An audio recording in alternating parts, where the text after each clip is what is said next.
U.S. President Donald Trump is in Saudi Arabia this Tuesday, the first stop on his tour of 3 Gulf countries this week. Trump was welcomed at the airport by the Saudi de facto ruler, Crown Prince Mohammed bin Salman. On the agenda for their talks today, ending the war in Gaza and dismantling Iran's nuclear program. Oliver Ferry has the details. Air Force One touches down in Riyadh as Donald Trump begins his much-anticipated trip to 3 Gulf countries. The US president is to visit Saudi Arabia and then Qatar and the United Arab Emirates.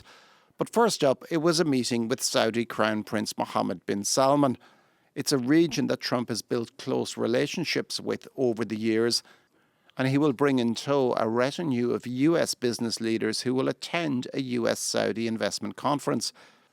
Residents of Riyadh, however, have mixed views on the US president's arrival. I'm not optimistic about this visit or its outcomes. We expect significant political and economic agreements that will have a positive impact on Riyadh and the surrounding countries. The Gulf countries will be hoping Trump can persuade Iran to lay aside its nuclear ambitions. GCC members have mended their relations with Tehran in recent years. But Trump is not expected to make any moves to push countries in the region to restart normalization with Israel, given the war in Gaza. Security in general is expected to take a backseat to business deals, with Trump in particular hoping to keep the price of oil low. In making the Gulf his first major visit abroad of his second presidency, Trump is repeating what he did in his first few months in office in 2017, when he was welcomed to Riyadh in great pomp.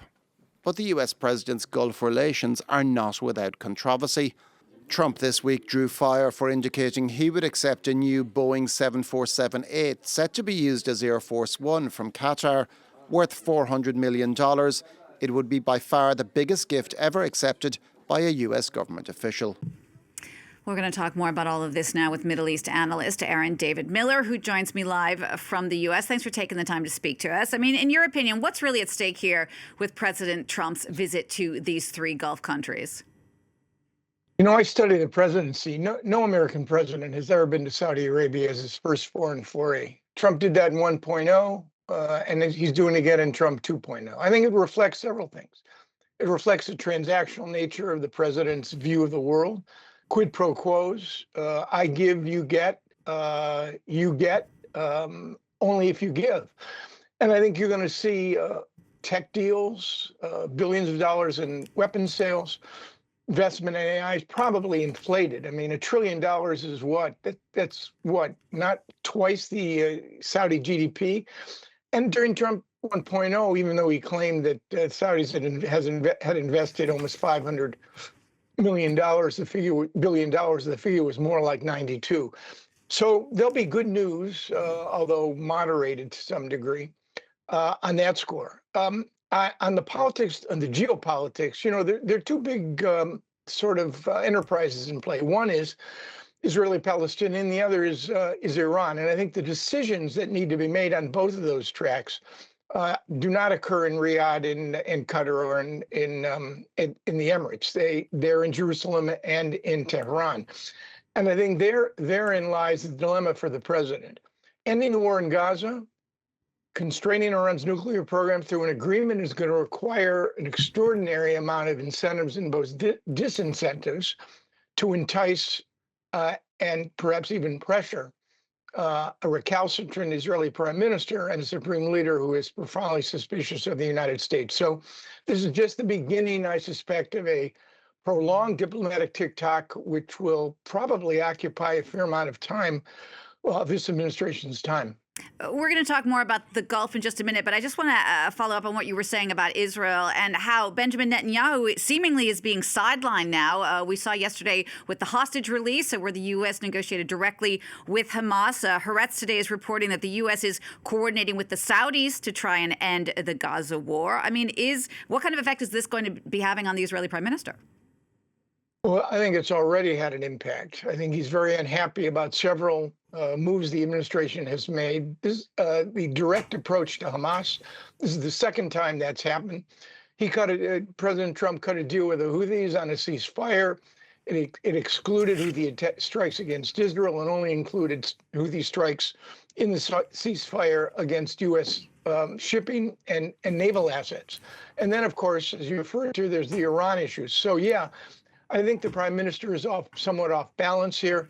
But again, I'm not predicting a major rift or break in the U.S.-Israeli relationship. The real question, I think, is whether or not Trump administration can find a way to reconcile what is now mutually irreconcilable, and that is Hamas and Israel's long-term vision for how the Gaza war is going to end. And right now, even though negotiations are resuming in Doha through intermediaries, I think the idea of ending the war, withdrawing all Israeli forces, freeing all the hostages, I think that's still a long ways away, if at all.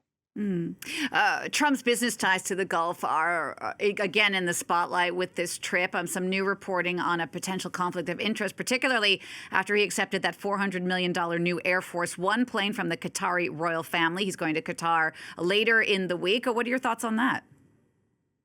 My thoughts are that our founders believed in something called moral self-governance, which was the notion that a leader in a free society needed to govern his own impulses and lead and govern according to a moral code in an effort to control personal ambition, greed, a virtuous president, so to speak.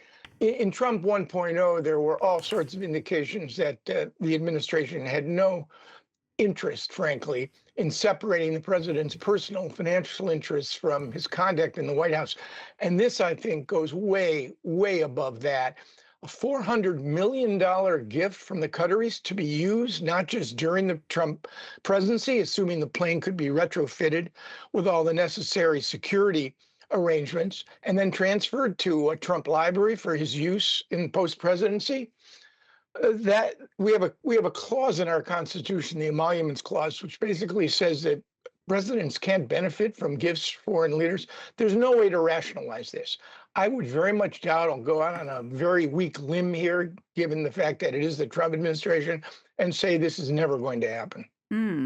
Well, I mean, we are talking a lot about these business ties again, and these business deals that are dominating the agenda during this week. What do you think Trump's hosts are going to want in return? I mean, is this more than just about dollars and cents?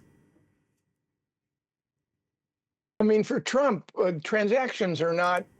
If you and I entered a negotiation, we'd probably look for a balance of interests in which we would both win. In the mind of the president, that sort of balance of interests, I don't think is the objective. Winning is the objective. Arguing, yes, the other guy got something, but you know, I got a lot more.